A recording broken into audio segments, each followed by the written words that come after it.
Hello friends, welcome to my YouTube channel. This is Anmol and we are going to study chapter 1 economics class 10th. Okay, we have already studied till here on page number 6. हमने यहाँ तक page number 6 पे पढ़ लिया था. आज हमें national development पढ़ना है. अगर आपने जो प्रीवियस जो हमने पढ़ा था वो मिस कर दिया है तो आप पार्ट 1 एंड पार्ट 2 वीडियो में मेरे यूट्यूब चैनल पर जाकर देख लीजिए. ओके, सो हमने अभी तक क्या पढ़ा था वो हम थोड़ा सा रिवाइज़ कर लेते हैं. फर्स्टली हमने ये पढ़ा था कि हर डिफरेंट पर्सन के डिफरेंट डेवलपमेंट गोल्स होते हैं. हो सकता है कि जो एक पर्सन के लिए डेवलपमेंट हो वो दूसरे पर्सन के लिए डेवलपमेंट ना हो, दूसरे पर्सन के लिए वो डिस्ट्रक्टिव भी हो सकता है. सेकंड हमने पढ़ा था कि इनकम हमारी लाइफ का एक बहुत इम्पोर्टेंट फैक्टर है, पर कुछ चीज़ें ऐसी होती हैं जो इनकम से ज़्यादा इम्पोर्टेंट होती हैं, जैसे कि फ्रीडम, सिक्योरिटी, इक्वल ट्रीटमेंट. तो ये हम मीज़ा नहीं कर सकते, लेकिन ये इनकम से हमारा ज़्यादा इम्पोर्टेंट हो सकता है. इसलिए जब भी हम डेवलपमेंट की बात करते हैं तो सिर्फ हम बेटर इनकम की ही बात नहीं करते, बल्कि उन चीज़ों की भी बात करते हैं जो हमारी लाइफ में बहुत ज़्यादा इम्पोर्टेंट हैं. ओके, सो आज हम लोग पढ़ेंगे national development. National development start करते हैं हम लोग. As if we have seen above, individuals seek different goals, then their notion of national development is also likely to be different. Discuss among yourself and what idea should do for development. अभी हमने ऊपर पढ़ा था, ऊपर जो paragraphs पढ़े थे उनमें ये देखा था कि हर व्यक्ति हर व्यक्ति के अलग अलग डिफरेंट गोल्स हो सकते हैं. तो उनके जो नेशनल डेवलपमेंट है वो भी डिफरेंट होंगे. हो सकता है कि गांव वालों के लिए डेवलपमेंट क्या हो कि सड़क बन जाए.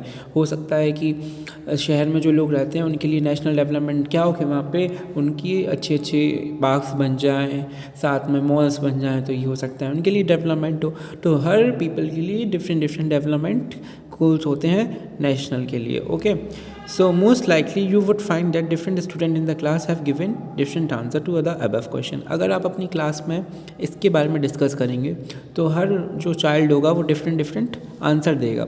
In fact you might yourself think of many different answer and not to be too sure of any of this. आप खुद में ही इतने सारे चीज़ें सोच लोगे कि ये भी डेवलपमेंट है, ये भी डेवलपमेंट है, ये भी डेवलपमेंट है, पर इनमें से मैं कौन सा आंसर दूँ. It is very important to keep in mind that different person could have different as well as conflicting notions of a country development. ठीक है, तो ये बहुत हमें दिमाग में हमेशा ये बात रखनी चाहिए कि एक पर्सन के पास कंट्री के डेवलपमेंट के सोचने के लिए बहुत सारी चीज़ें होती हैं. ठीक है, और हो सकता है कुछ चीज़ें ऐसी हों जिसमें वो कॉन्फ्लिक्ट कर रहा हो उनके आइडियाज़ में, मतलब वो अच्छी भी लग रही हो और उससे बुरी भी लग रही हो, तो वो डिसाइड ना कर पा रहा हो कि ये होना चाहिए या नहीं होना चाहिए. However, can all the ideas be considering equal important? क्या हमें जितने भी हमारे पास आइडियाज़ आ रहे हैं वो सब इक्वल इम्पॉर्टेंट लेने चाहिए.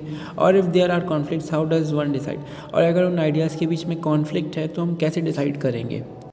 कॉन्फ्लिक्ट ऐसे कि अगर आप सोच रहे हैं कि हमारे यहाँ रोड डल जाए, हमारे यहाँ से फॉर एग्ज़ाम्पल यहाँ से किसी दूसरे शहर तक रोड डल जाए, अच्छी दूसरी और बड़ी रोड डल जाए, तो एक तो ये आप सोचेंगे नेशनल डेवलपमेंट है, लेकिन आप ये भी सोचेंगे कि जब नई रोड डलेगी और बड़ी रोड होगी तो थोड़ी सी फॉरेस्ट भी क्या होगा, डैमेज होगा, तो वो हमारे नेशनल डेवलपमेंट के अगेंस्ट है, क्योंकि हमारा जो ग्रीनरी है, फॉरेस्ट की जो ग्रीन वेल्थ है वो क्या हो रही है, एक्सप्लॉइट हो रही है ना. तो आपके हो सकता है कि कुछ ऐसे डेवलपमेंट हो जिसमें आपकी जो विचार हैं उनमें क्या आ रहा हो, कॉन्फ्लिक्ट्स आ रहा हो.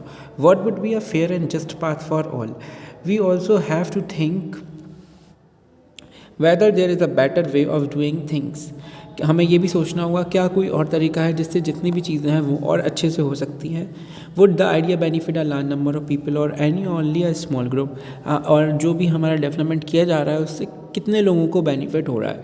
हमारी गवर्नमेंट हमेशा ये सोचती है कि जो भी हम डेवलपमेंट कर रहे हैं वो ज़्यादा मैक्सिमम से मैक्सिमम लोगों तक पहुँच सके. ओके, सो हम जो भी डेवलपमेंट करेंगे वो ये ध्यान में रख के करेंगे कि वो ज़्यादा से ज़्यादा मैक्सिमम लोगों तक पहुंच सके. National development means thinking about this question. National development in सारी चीज़ों के बारे में सोचना भी होता है. Okay, let's work these out. ये आपको एक पिक्चर है, इसको आपको खुद से रीड करना है और इनके आंसर्स करने हैं. Okay, so now turn your pages. We come to page number 8. How to compare different countries और स्टेट्स, हम दो कंट्रीज़ को कैसे कंपेयर कर सकते हैं, दो स्टेट्स को कैसे कंपेयर कर सकते हैं कि कौन सा ज़्यादा डेवलप्ड है. You might ask if development can mean different things, how come some countries are generally called developed and others underdeveloped. Before we come to this let us consider another questions. ठीक है, अगर आप लोग सोच रहे होंगे कि development का मतलब डिफरेंट थिंग्स होता है, तो मतलब हर दूसरे इंसान के लिए डेवलपमेंट का मतलब दूसरा होता है. तो कैसे हम किसी कंट्रीज़ को डेवलप कह सकते हैं और कैसे अंडर डेवलप कह सकते हैं, तो उस पे पहुंचने से पहले हम लोग एक दूसरे क्वेश्चन का आंसर करेंगे. Okay, when we compare different things they could have similarity as well differences. जब हम दो चीज़ों की कंपैरिजन करते हैं, तुलना करते हैं, तो उनमें कुछ सिमिलरिटी यानी समानता भी होती है और कुछ डिफरेंस यानी अंतर भी होता है. Which aspect do we use to compare them, तो हमें कौन सी चीज़ लेना चाहिए उनको कंपेयर करने के लिए. Let us look at student in the class itself. हम एक स्टूडेंट को लेते हैं क्लास में. How do we compare different student, हम लोग डिफरेंट स्टूडेंट को कैसे कंपेयर करेंगे. They differ in their height, health, talents and interest. हम लोग उनकी जो स्टूडेंट्स हैं उनकी हाइट्स भी अलग होगी, हेल्थ भी अलग होगी, टैलेंट भी अलग होगा, उनमें इंटरेस्ट भी उनके अलग होंगे. किसी को खेलना पसंद होगा, किसी को गाना पसंद होगा, तो इंटरेस्ट भी अलग अलग होंगे. The healthiest student may not be the most studious one. जो सबसे हेल्दी स्टूडेंट है वो हो सकता है सबसे पढ़ाकू स्टूडेंट ना हो. The most intelligent student may not be the फ्रेंडलीस्ट one. जो सबसे इंटेलिजेंट स्टूडेंट है वो हो सकता है कि फ्रेंडली ना हो, यानी वो सबसे दोस्ती करने वाला ना हो. So how do we compare students, तो हम लोग स्टूडेंट को कंपेयर कैसे करें. The criteria we may use depend on the purpose of comparison. We use different criteria to choose a sport team, a debate, a music team और a team of organize a picnic. ठीक है, तो हम लोग जो criteria use करेंगे वो मतलब स्टूडेंट को जो चुनने का हम क्राइटेरिया यूज़ करेंगे, पैमाना यूज़ करेंगे, वो हो सकता है हर अलग चीज़ के लिए अलग हो. अगर हमें कोई डिबेट टीम बनानी है तो उसका क्राइटेरिया हम जो बोलने वाला होगा, जो सोच के जल्दी जल्दी इंटेलिजेंट आंसर देगा, उसको रखेंगे. स्पोर्ट्स टीम में हम उस बच्चे को रखेंगे जो खेलने में अच्छा हो. म्यूज़िक टीम में हम उसको रखेंगे जो गाने में अच्छा हो. ऐसा तो होगा नहीं क्या म्यूज़िक टीम्स में उस बच्चे को रख लेंगे जिसको गाना ही नहीं आता हो, है ना. तो कहने का मतलब कि हम लोग जो चीज़ के लिए बच्चे को जब हम सिलेक्ट करते हैं तो हम जिस चीज़ के लिए हमें सिलेक्ट करना है यानी उसके पर्पस को ध्यान में रख के उस चीज़ को उसको सिलेक्ट करते हैं बच्चे को. Still if for some purpose we have to choose the criteria for all round progress of children in the class. लेकिन कभी कभी हमें कुछ ऐसे क्राइटेरिया चूज़ कर मतलब ऐसा क्राइटेरिया के बेस पे कुछ चूज़ करना होता है कि ऑल राउंड प्रोग्रेस कौन सा है बच्चा, ऑल राउंडर बच्चा कौन सा है जिसमें हर डायरेक्शन में प्रोग्रेस की हो. How shall we do it, तो हम लोग कैसे उसको करेंगे. यूजुअली वी टेक वन और more important characteristic of person and compare them based on their characteristic. अक्सर हम लोग क्या करते हैं, एक दो चीज़ें ले लेते हैं पर्सन्स की और उनके बेस पे कंपेयर करके उनको कैरेक्टरिस्टिक्स बता देते हैं. Of course they can be differences about what are important characters that should form the basis of comparisons. ठीक है, अब इसमें काफ़ी ज़्यादा डिफरेंस आता है कि कुछ लोग किसी चीज़ को इम्पॉर्टेंट लेके कंपेयर करते हैं और कुछ लोग किसी चीज़ को इम्पॉर्टेंट लेके कंपेयर करते हैं. Okay, next, friendliest and spirit cooperation, creativity और मार्क्स सिक्योर्ड. हम लोग इनमें से कौन सा क्राइटेरिया के बेस पे उसको चूज़ करें कि वो फ्रेंडलीनेस है या उसमें स्पिरिट ऑफ कॉपरेशन है. स्पिरिट ऑफ कॉपरेशन मतलब आपस में मिलजुल करके काम करने की. वो क्रिएटिव है या वो उसके अच्छे मार्क्स आते हैं. This is true of development to.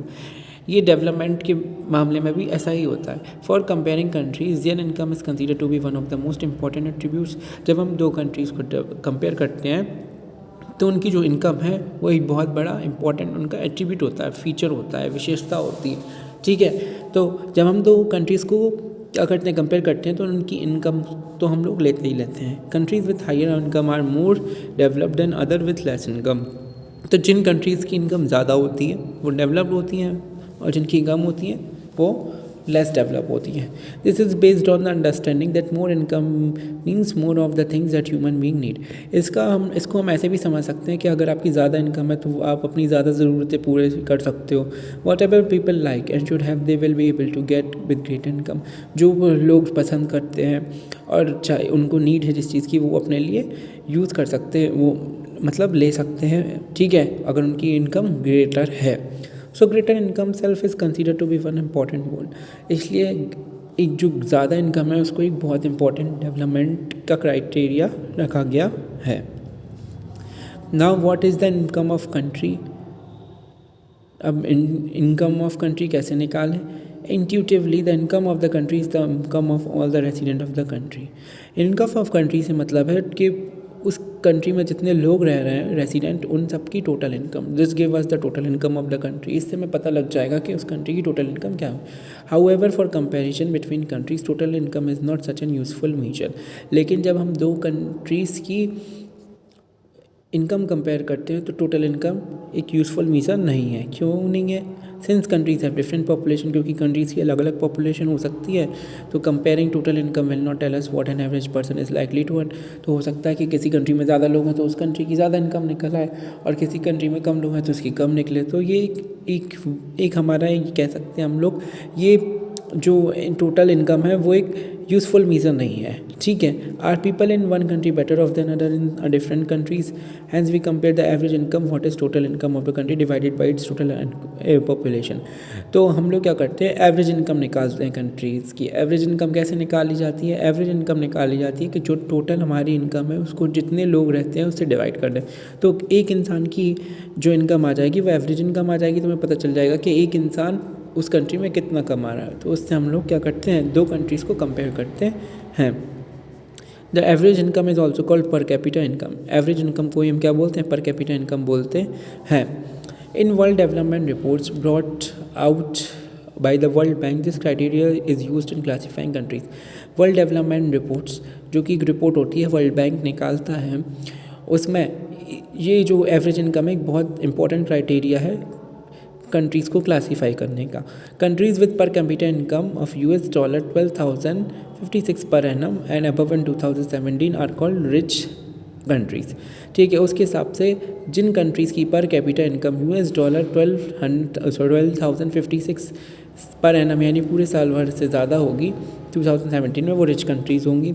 And those with per capita income of $955 और less than are called low income countries.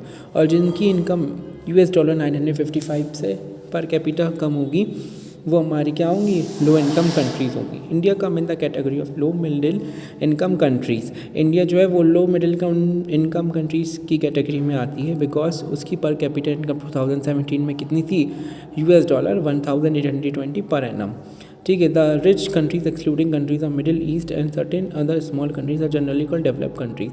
जो रिच कंट्रीज़ होती हैं ज़्यादातर मिडिल ईस्ट की कंट्रीज़ को छोड़ के और कुछ छोटी छोटी कंट्रीज़ को छोड़ के वो क्या कहलाती हैं, डेवलप्ड कंट्रीज़ कहलाती हैं। ओके।